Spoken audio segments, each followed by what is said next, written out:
Друзья, всем привет! Сегодня мы готовим вот такие вот потрясающие вкусные овощи, но фишка не в овощах, фишка в заправке, которую мы сейчас приготовим. Поэтому не переключайтесь и погнали! Первое, нарежем все наши овощи. Нарезаем баклажан 1 сантиметр. То же самое делаем с цукини. Нарезаем толщиной 1 сантиметр, чтобы они правильно прожарились. Перец разрезаем ровно пополам. Удаляем полностью сердцевину. Перец нарежем вот такими крупными брусочками одинаковой длины и ширины. А лучок мы нарежем вот такими прикольными колечками. А что с ним делать дальше, не переключайтесь, и вы узнаете. Помидор, чтобы не делать кольцами и чтобы не было много отходов, мы разрежем пополам, удалим эту сердцевину и разрежем пополам. Миньоны нарезать не нужно, смешиваем все вместе. Добавим растительное масло, соль и перца. Легкими движениями перемешиваем в нашей емкости. Лучок мы просто ставим сверху, самыми последними выложим на гриль. А теперь мы сделаем заправку, о которой я говорил. Включаем гриль. Пока гриль греется, мы делаем заправочку. И, кстати, хотел бы поблагодарить компанию Грили «Все для барбекю» за этот крутейший фартук. Я без него теперь на кухне просто нигде не могу обойтись. Хорошо воду отталкивает, просто супер. Ребят, спасибо, респект, делайте хорошие вещи. Ну что ж, приступим. Ребят, я думаю, что у каждого из вас, у каждого кулинара на кухне есть такой набор. Петрушечка, буквально небольшой пучочек, грамм на так 25, укропчика на грамм 15 и зеленый лучок. Буквально 4 веточки. Вот так вот его аккуратненько разрываем. Все это скидываем в блендер. Даем немножко приправы. Это черный свежемолотый перчик. Добавим, вот у меня есть специя чесночная. Вы можете добавить как сухой чеснок, как я добавляю, либо чеснок свежий. Вообще не проблема. Чайную ложечку уксуса винного. Любое масло вы можете использовать для этой заправочки. Я же использую два вида масла. Это оливковое первого отжима и масло авокадо. Пробовали, кстати? Пью в чистом виде масло авокадо. Кстати, масло я добавил буквально 100 грамм в общей сложности. С помощью блендера перебиваем всю нашу массу до однородной жидкости.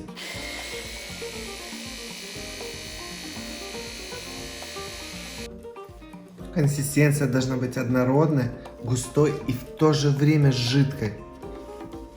Честно, вот расскажу вам по секрету эту заправочку. Я чуть замораживаю в заморозке для того, чтобы в любой момент, когда я захотел, она у меня всегда была под рукой. Поэтому берите на заметку и делайте себе заготовочки. Гриль у меня уже готов, раскалил практически до максимума.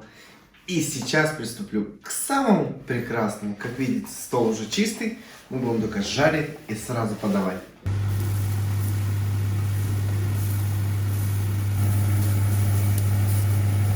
Жарить на гриле — это прям для меня все, ребята.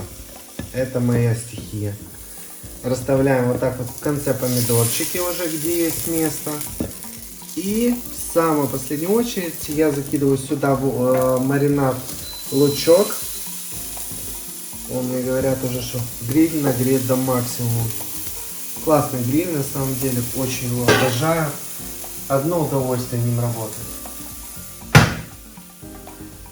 Начинаем переворачивать, начинаем ровно с тех овощей, которые ставили первыми. То есть, понимаете, алгоритм работы должен быть поэтапно. А все это происходит через 2,5 минуты после того, как я поставил первые овощи.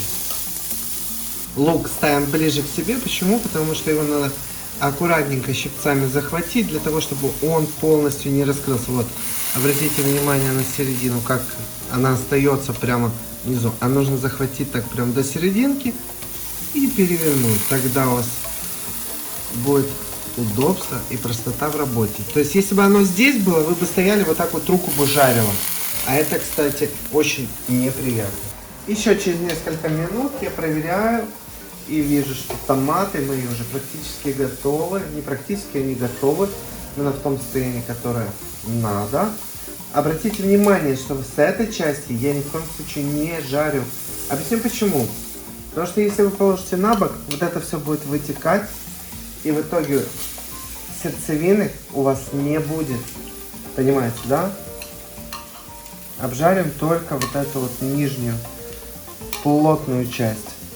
А так как оно у меня жарится под крышкой, оно в принципе пропаривается и внутренняя часть готовится.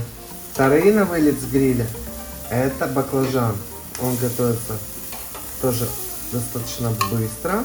Далее вылетает с гриля у нас цукини. Цукини уже также готовы. Поэтому, я же говорю, очень важно соблюдать толщину самого овоща. Потому что если вы нарежете их разной толщиной, соответственно, один овощ приготовится, другой будет недоготовленный, а другой вообще сырой. Поэтому нарезка — это очень важная тоже часть приготовления.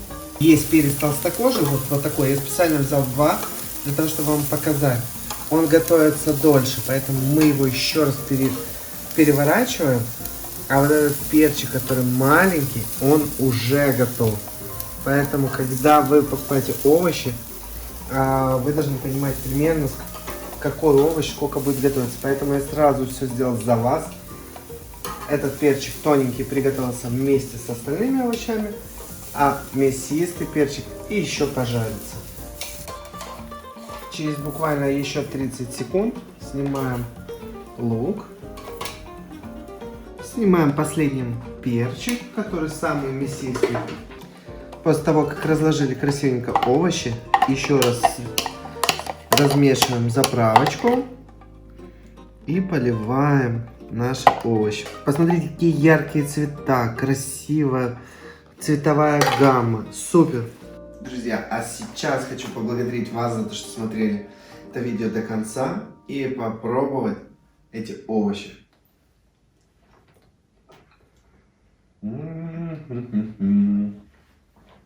Как всегда, волшебно, вкусно, кушаешь и еще хочется. И помните, эта заправочка может храниться долго в вашем холодильнике, поэтому в любое время вы можете ее достать и приготовить такие овощи с прекрасной заправкой.